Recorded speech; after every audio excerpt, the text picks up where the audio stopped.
नमस्कार, तुम्ही बघत आहात प्रखर न्यूज।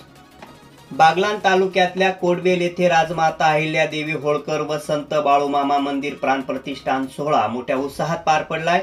या सोहळ्याला आमदार गोपीचंद पडळकर व विधान परिषद सदस्य सदाभाऊ खोत हे उपस्थित होते।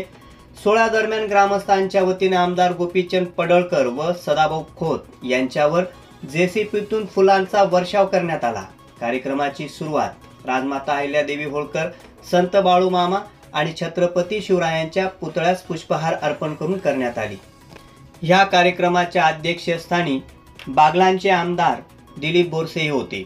यावेळी बाजार समितीचे माजी संचालक भाऊसाहेब अहिरे, डीडी खैरनार, भाऊसाहेब कांदळकर, डॉक्टर तुषार चिंचोले तसंच रयत क्रांती संघटनेचे दीपक पगार आदी मान्यवर उपस्थित होते।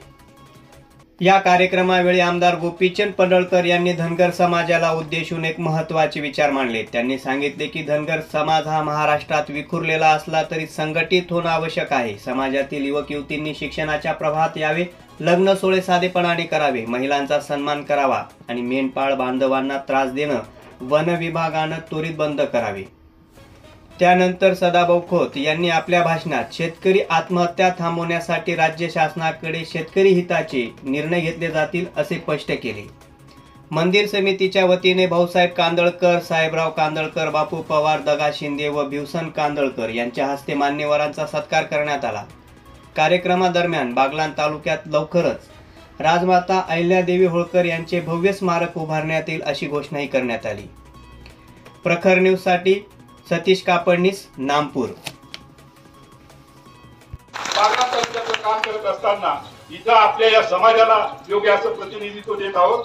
मार्केट कमिटीमध्ये मागच्या वेळेस आम्ही आपले इथे कांदळकर आहेत त्यांना उपाध्यक्ष केलं। आता सुद्धा आम्ही सटाणा मार्केट कमिटीमध्ये आपल्या समाजाचा एक प्रतिनिधित्व निवडून आणला।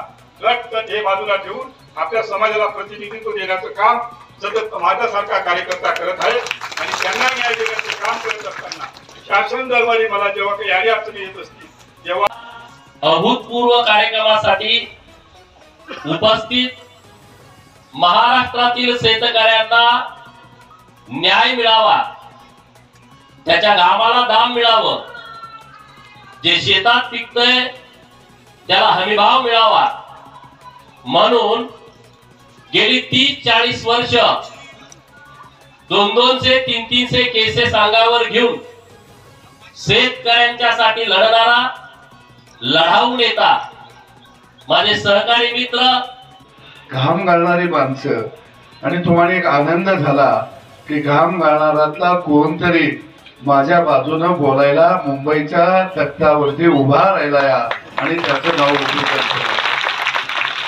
सामान्य माणसाला